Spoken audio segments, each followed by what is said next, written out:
Hello and welcome to another episode of Smile Diaries. I am Dr. Guitta Harb. Today, I sat down and chatted with a very prominent plastic surgeon here in Newport Beach, California, Dr. Sean Kelishadi. He calls himself the king of cleavage. We discussed his journey from moving from Memphis from an $800 room to living in beautiful Newport Beach, California. We talked about his practice, all the procedures that he does. He is known for all the breast augmentation. He's the best in this area. So we chatted about Botox, fillers, liposuction, you name it, we talked about it. You do not want to miss this one. There's a lot of insightful information.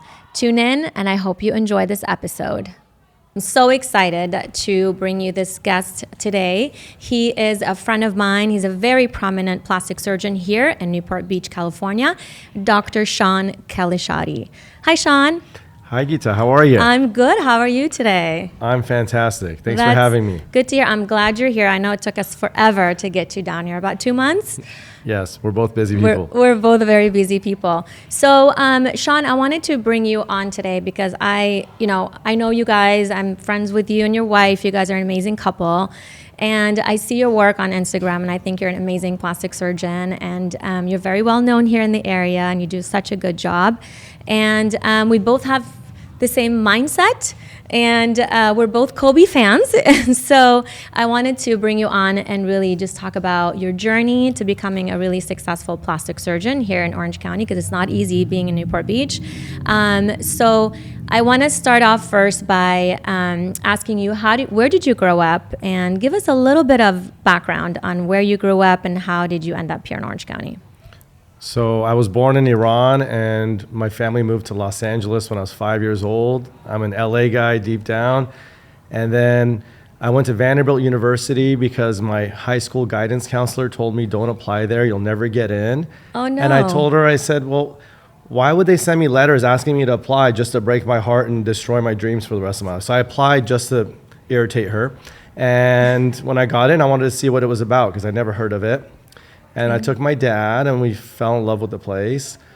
And so I ended up going to Vanderbilt. My mom was not happy about me moving away from home. And when I was in Nashville, I found a really great mentor, and he's a cardiac surgeon, and I thought I wanted to be a heart surgeon at first. And so I did research with him, and then I ended up going to University of Tennessee, Memphis for medical school. Okay. Then University of Maryland in Baltimore for general surgery, where my mentor from Vanderbilt ended up going. So I did 2 years more research with him there, with the NIH and stuff. And then I ended up at University of Louisville for plastic surgery. And I knew I was going to come back to California. I thought it was going to be LA, but my wife, Sherry, who I met along the way, is from Newport Beach. She said it's the place to be. So happy wife, happy life. So she brought you out here. Exactly. She recruited me. Yes, I love Sherry. She's amazing. And tell me a little bit where you always, did you always love medicine growing up? Or, I have always liked biology growing up, and I knew I wanted to be a doctor, whether a dentist or a doctor. But did you always like medicine? Or was it something that just came to you later on when you were older?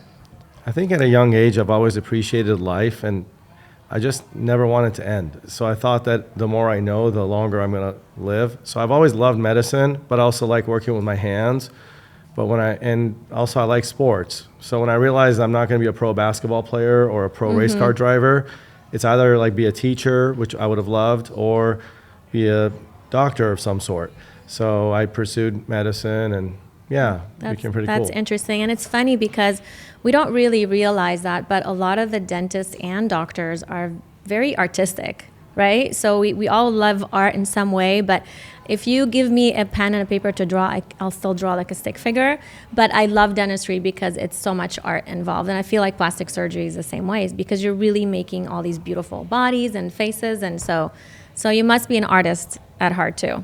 I'm an artist at heart. Actually, when I was in elementary school, I was the worst art student. I was only able to draw stick figures and stuff. That's me. Yeah. So Mr. McBean, if he's still alive, he would be rolling in his grave, or, just he was just never thoughtful that I could do well in art. But in plastic surgery, what would happen is they would make me go up to the front and draw what I'm going to do. Like, what's the operation? And you have to actually draw body parts and faces, noses, teeth, all that kind of stuff. So I became really good because I had people who knew how to draw, and I just learned to copy how they draw, and I've become really good at drawing. So I draw with my daughter now a lot too. Oh, that's good. Yeah. That's so awesome.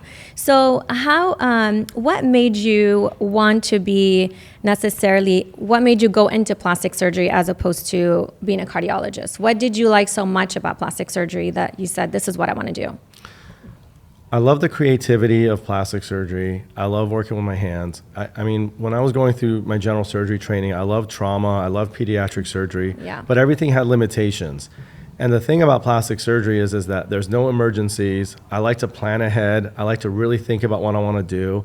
And I'm a perfectionist. And also, what you do, you see the results on the table. So, for example, as a general surgeon, if you take out someone's gallbladder, you got to wait 5 days for them to feel better. But when I'm doing a breast augmentation, I'm seeing on the table before anyone else in the world what that thing's going to look like. Right there and then. Yeah, and it's really satisfying. But also, there's no emergencies. And also, like when you're doing traumas and stuff when you're younger and you're not sleeping, it's great. But you got to think, what are you going to do when you're 50? You know, can you live off of 2 hours of sleep and be in the hospital all weekend? So I love that. And also with the way that the world's gone, I like that I can take insurance if I wanted to, but I don't have to. I don't have to play by anyone's rules. I can be independent. I don't have to be part of a group.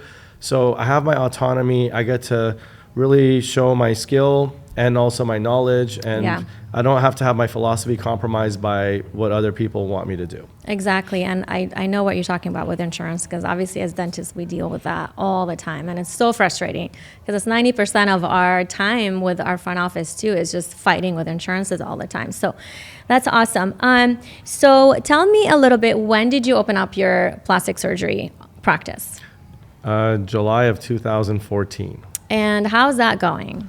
Now it's awesome. It's almost 9 years later, and I love it. But when I first opened, I mean, my daughter was 3 weeks old. We lived at my in-laws' house, and I was passing out business cards, hoping somebody would have surgery with me. Oh my gosh. So tell us a little bit about your journey. I mean, we've all been there. I have my own office, and same thing with us too. And it's hard when you're opening up your own business and being an entrepreneur, because there's no one supporting you. You just have to fork out all this money, and you're starting a business and you don't know where it's going. So tell us about, were you scared, and what was the journey like having a, brand new baby and just moving to OC? What was that like? Yeah, so it can be overwhelming, but you got to take it one day at a time. For me, I mean, I did the stuff that we're told to do in our training. Go interview with people, look for jobs. So I called friends of mine at different universities here. They said, there's no jobs, don't come here. I said, okay, that's not cool. And then I went and interviewed with some people, and they said, oh my God, that would be great. You could come here and talk to all the Persian people, and you could bring them in, and you can go to the hospital and do reconstructive stuff while I do cosmetics on them. And I just realized one day I woke up that no one's gonna wake up and give me 100% of what I'm worth. I'm gonna make pennies on their dollar. So I realized it's just best to be a little poorer in the beginning, but build my brand to what I want. Nobody expects you to make a lot of money when you're a resident. You're used to a lower budget lifestyle. Correct. And then, the economy's not good. And then you boom when the economy booms, and all of a sudden everything's great, but you can't walk away from that. So you gotta be careful what path you start. So for me, I talked to my mentors, and I realized that if I open my own practice, I'm going to love my boss, my uniform, my call schedule, the EMR I choose, and I get to decide who my staff is going to be. But it was really scary because, I mean, I was moving to an area where no one knew me. And yeah, I didn't do any surgeries for like 4 months. And I went to a lot of places, and I had some doctors even tell me, you should go find some other people that have less gray hair than I do, because those are my friends. I'm always going to refer to them. I'm never going to refer to you. Oh my gosh. And that kind of stuff. So, oh wow, that's tough. Yeah. That's hard. And I even called one of my mentors at about 3 months into it. I was in the fetal position. I was crying. Everyone was telling me, this is silly. Like, you should go get a real job with someone else. Why are you trying to do this on your own? And my mentor, Dr. Calabrese, he's one of many mentors, but he's the one I called when I was crying. He said, dude, you need to relax. You've been there 25 minutes. I've been here 25 years. You're going to be fine. You're a great surgeon. Do the right thing. Don't be scared of anything. And he said, don't lower your prices. Don't do anything sketchy. He goes, just once you're Walmart, you can't be Neiman Marcus. That is so true, though. Lowering the prices just makes makes you look bad in a way, right? Totally. Because it makes people think that your quality is less. Right. And it isn't. So that's, I mean, that sounds scary, and I'm sure you were, very nervous about that, but you are kicking ass and doing great. Thank you. So tell us a little bit about, I want to know more details about your practice. So every plastic surgeon has sort of a niche, and they're known for nose jobs or boob jobs. And I heard that you are called the king of cleavage and the boob god. So tell us a little bit about that, and what procedures do you do in your office? So I do a lot of breast and body work. I would tell people, be careful what you wish for. I learned that at a young age. So I realized that for my marketing purposes, marketing breasts goes a long way. I learned this when I was actually a fellow in plastic surgery. I would go to the emergency room at 2 a.m. They'd want me to sew someone's ear back together or put someone's tongue back together.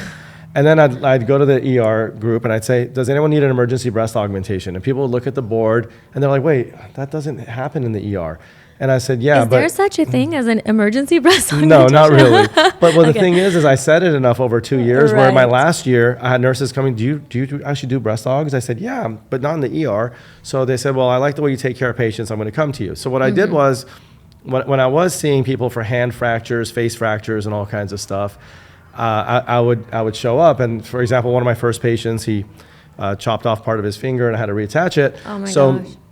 His wife was wearing a Lakers jersey, and I said, oh my God, I'm so sorry I was late. I was seeing one of the Laker girls for some, work and stuff. And she goes, oh my God, I want to get my breasts done. I said, okay, well, let's deal with your husband first, and then I'll see you later. Yeah. And that's kind of like how you build it. So when you're a younger plastic surgeon, I think for me, I knew I didn't want to do noses. There's plenty of people in town who just want to market to that. But with breast surgery, I think, even the shyest person is going to show 10 of their friends who are going to tell 10 other people what you did.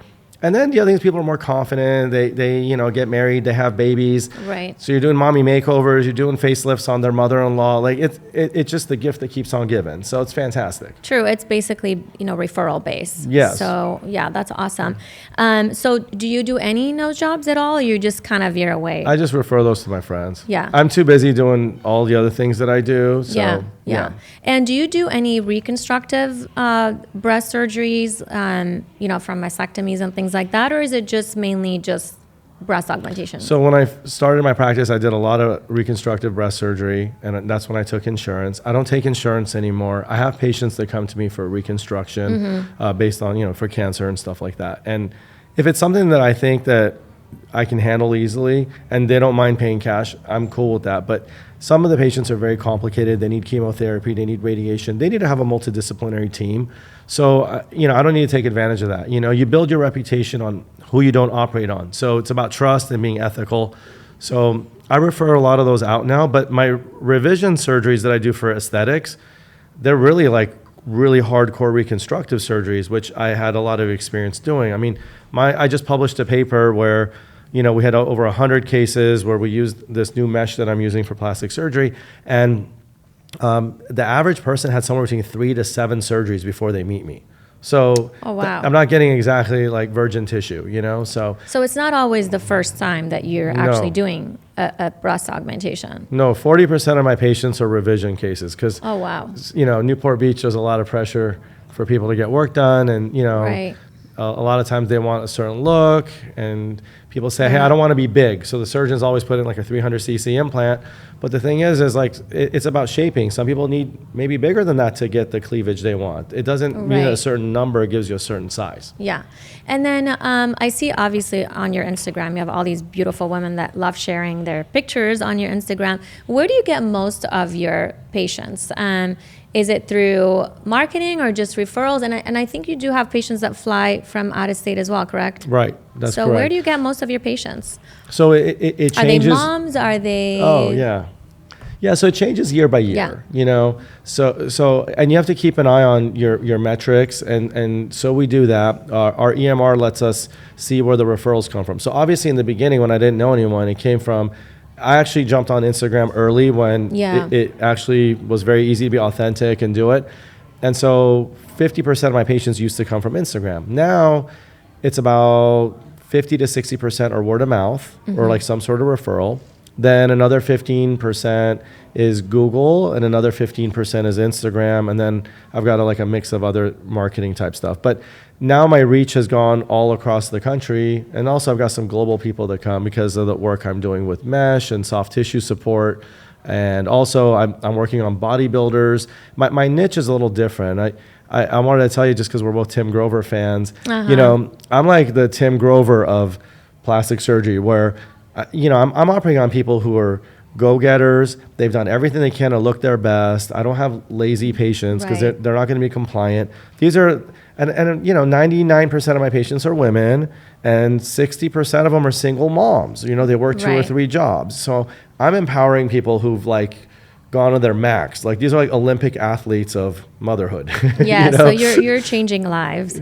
And typically if someone comes to you and they do want, let's say, a mommy makeover, and let's say someone is a little bit overweight, typically do you have these people get in shape first and then you do the surgeries? What's your advice? Because I've had a lot of friends have actually asked, and I have referred some to you, and one of my really good friends as well, and she said, I think I have to lose the weight first before I see him. And so I said, well, call him and ask him. So what's your advice for women that just had maybe babies and they're breastfeeding and sagging and all of that, but they haven't lost the weight completely? What's your advice? Well, I tell people always be in the best shape that you can be before plastic surgery. It's like your wedding, and when you're ready for your wedding, you want to look your best in your wedding photos, and you want that dress to fit right. So if you show up having eaten a bunch of nachos and you're not in your best shape, it's not going to go well. So that's number one. My hard cutoff is they have to have a BMI less than 30, because the tissue is really stiff. It doesn't mold as easily, and also the studies have shown us that you have a much higher rate of wound healing, complications, deep venous thromboses, heart attacks, all kinds of stuff when the BMI is higher. Plus, those people that walk around are a representation of my work. So I want them looking their best, not like I meet them at their worst. So that's that. And then I also tell them just get in your best shape, because it also helps you recover from surgery better. As far as the moms go, the moms all snap back at different rates. And I just tell them, be patient. If you're a single mom working 3 jobs and you're taking longer to lose the weight, it might just be because of stress and the cortisol response and that kind of stuff. Some people look great 2 weeks later. I mean, everyone's a little bit different, but I tell them, you got to be patient and you got to be honest with yourself about what you're doing. It's not that you can't lose the weight or whatever, but you know when you've done everything you can and you're not making excuses. And if they're breastfeeding, they have to have stopped breastfeeding for at least 3 months before I operate on them. Oh, okay. I didn't know that. Oh, that's interesting. And then what is the rule of thumb for, let's say you did have a breast augmentation. Do you really have to redo that in 10 years? So I hear some plastic surgeons say that that's not necessary, and some say that you do. What is your take on that? So my general philosophy is don't fix what ain't broke. And I think with the new high strength cohesive gel or form stable cohesive gel implants we have, which people call gummy silicone gel implants, I don't think you need to replace them. They come with a lifetime warranty against rupture. Where this 10-year rule came from is kind of interesting. Silicone implants were brought back on the market in 2006. So people were using saline implants before that. So saline is like a water balloon. They're heavier, they stretch more easily, they cause rippling, and also we know that at 10 years 30% of them rupture. So what happened is 2007, 2008 was when the economy crashed. So plastic surgeons were bored and not as busy. And I was in training during that time, so I didn't get to be a part of this. But they would be at parties and go, oh my God, your implants are 10 years old. You should try the new silicone implants. So they were just pushing everyone to upgrade their implants. And it was a great moneymaker, right? But nowadays, I just tell people don't worry about that. And so if you do start to get rippling, is that an automatic, you have to go in and get them replaced? No, or not necessarily? You just got to eat a few more cheeseburgers and gain some weight. And gain some weight. Yeah. I mean, rippling's hard to fix. But the board answer for fixing rippling is, do fat grafting. Well, the people who get rippling are so skinny they don't have any fat. You can fat graft. So the other things you can do is put mesh in or use a higher quality implant and tighten your pocket, and hopefully you see it less. Okay. And speaking of fat grafting, is that something that you do without breast augmentation? Yeah, I can do fat grafting in addition to breast augmentation or in conjunction with it or by itself. And typically, where do they take the fat from? wherever you got it. So Yeah, fat's the awesome. You can put it buttocks anywhere. or hips or anything. My gold mine for fat is like the posterior flanks. So it's like the love handles right above That's the good buttocks. fat. Well, it's just, it's always there. You know, I think a lot of women, like especially when they get pregnant, there's this hormone response to grow fat there. And I think God wanted to protect the baby.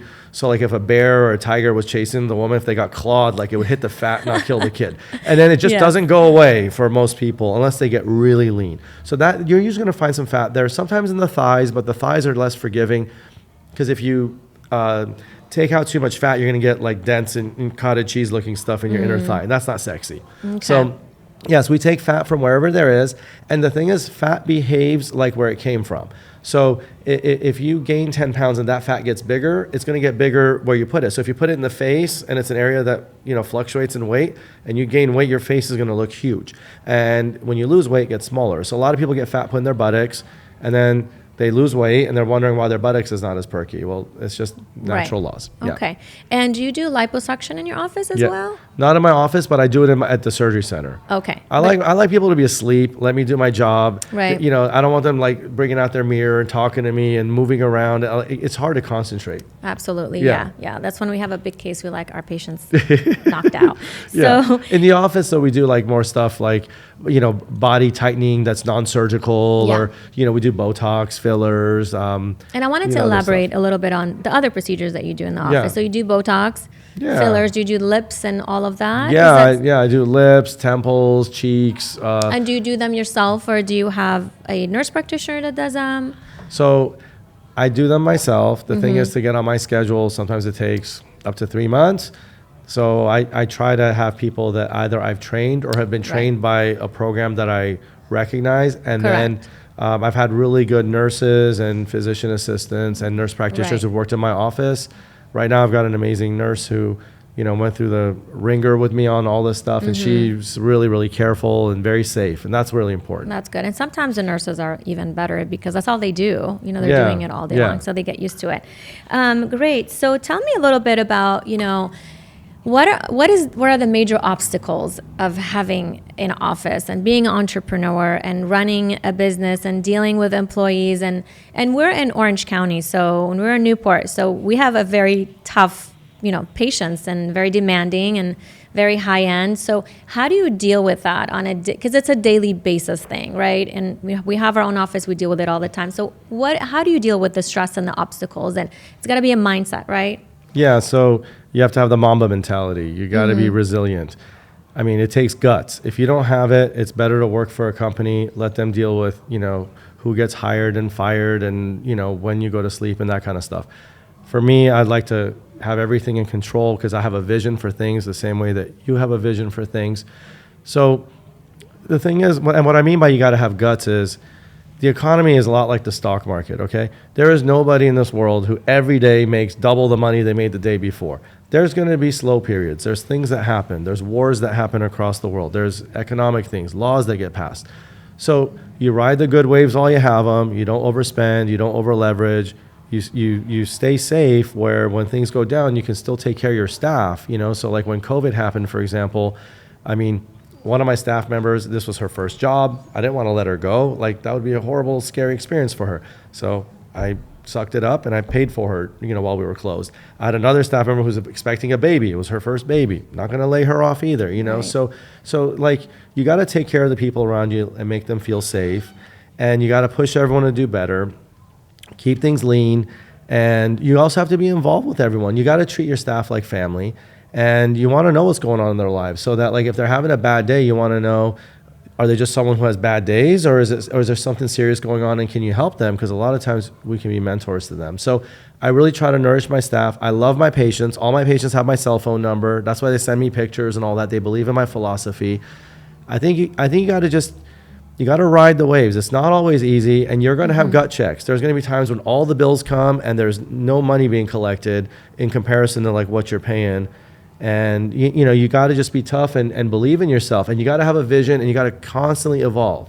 You know, and there's a lot of competition. So there's all kinds of people that do dentistry, plastic surgery, cosmetic surgery, Botox, med spas, but remember, like 1/3 of med spas go bankrupt, 1/3 break even, 1/3 barely make money. But one of my really good friends who I trained with, his name is John Paul Tutela. He's in New Jersey and New York. He said, dude, there's always room at the top. So I said, all right, cool. So like that's where I'm aiming. That's great. That's great. And speaking of COVID, how long did you guys close for, and what was that like? We closed for 8 weeks, and I had friends that would call me and they said, I'm scared. What are we gonna do? I said, bro, if everyone goes bankrupt, we're all gonna get some kind of state money or something. We all have relatives we can live with, but I think it's gonna be okay. I actually loved it because for the first time in a long time, I didn't have to be somewhere every single day. I got to really just hang out with my daughter and my wife while she was pregnant with my son. Aww. And I never had watched Netflix before, and I watched all episodes of Shameless. I saw Narcos, Colombia and Mexico. I saw Ozark. I was sleeping with one eye open because I always thought someone was going to come take money from me or something. and I was eating a bucket of ice cream and eating lots of cookies, and that wasn't good. And that's when I went on my weight loss journey afterwards. But the thing is my staff actually responded. So I have all this technology, and all of a sudden one day one of my friends who developed the software called me and said, hey, you should be doing virtual consults. So I've got a way for people to share their photos with me. It's HIPAA compliant. I get to draw on it. I get to share my screen. So one of my staff members, her bedroom looked like a Ritz-Carlton bedroom, and it was awesome. Like she showed up to play, and I knew she's 23 years old, and I was like, wow, she's resilient. She's going to be a keeper. And so what we told people was, look, we don't know when we're going to open again, but you can pay a deposit and be front of the line, first come, first serve. That's amazing. So I never saw so much money get thrown in because people were home. They were checking themselves out. They didn't like what they saw. Yeah. They couldn't go to the gym.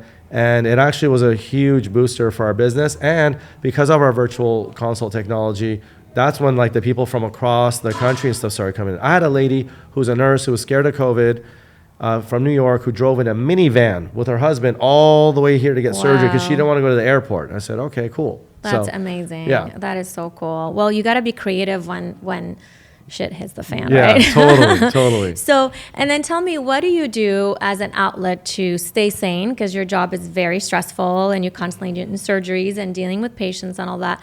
So what do you work out? I know you like to drive cars really fast. Yeah.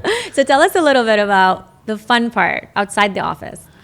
So I think what I've seen just dealing with people for so long is the people who are miserable, it's because they're in a routine. They're successful, but they're always doing the same thing every day, and they don't mix it up. They lose that spontaneity. They don't just pick up and go for a trip with their wife or whatever.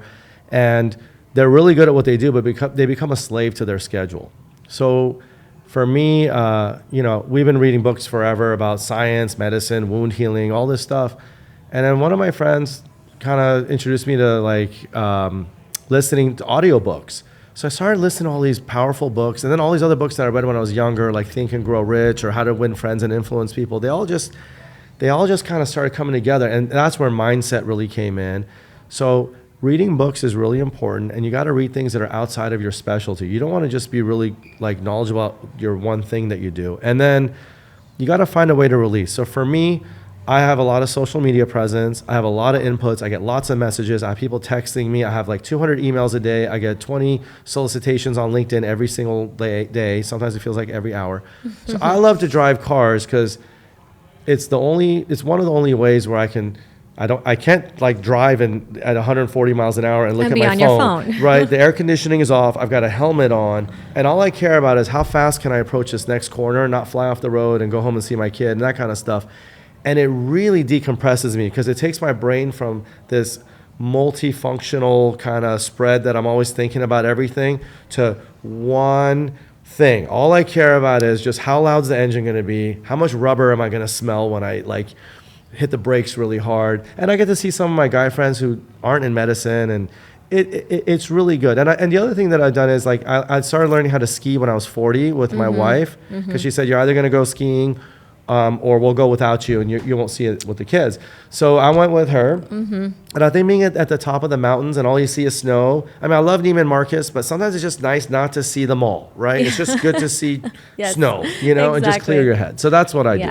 Yeah, I love that. Well, I'm going to try that with Mark because I I keep dragging him on our ski trip and he doesn't ski with us, but I'm going to leave him behind next time. No, That's a great idea. There's really good ski instructors. And look, I mean, Oh, we've tried. It's been 14 years of me trying. Well, I love Mark, so I'll have to talk to him and say, hey, man, let's yes, go. you got to convince him, but that's great. And then tell me a little bit about living in Orange County. You're living in Newport Beach. I mean, it's beautiful. We love it. Tell me a little bit about your lifestyle here in Newport Beach. Okay, so I'm an overachiever. I think Newport Beach is the best place in the world to live. So, like when I went to medical school, I was in Memphis, Tennessee. And I was in an apartment that overlooked the Mississippi River for $800 a month. It was awesome. And the Memphis Grizzlies moved, and the Grizzlies were like right next to me. So it was really cool. It wasn't hard on a low budget to be at the highest level.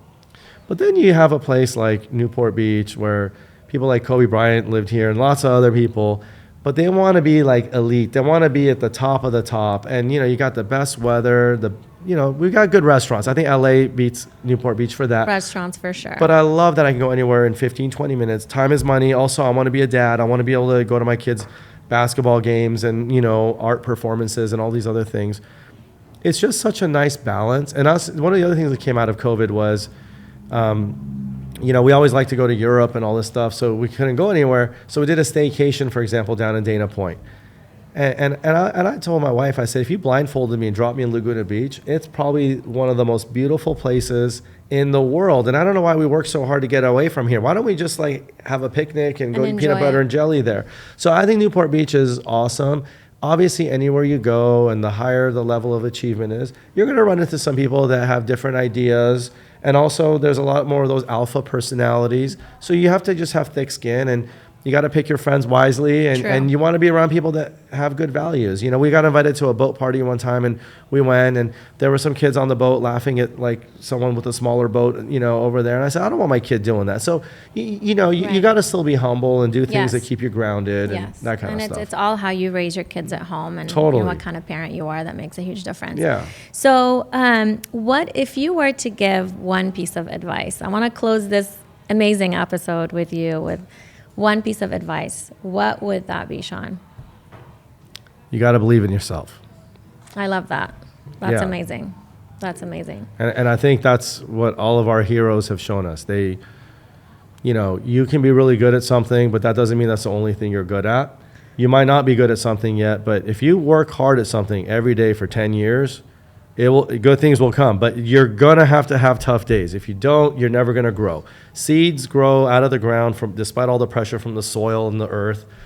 The seeds that grow are the ones that resist the pressure. So you got to do it. Absolutely true. And I think if we don't believe in ourselves, no one's going to believe in us too. So totally, it's very important. Well, thank you so much for coming today. I know you're super, super busy, and I really appreciate your time. I think you're amazing, and I'm probably going to come and see you soon.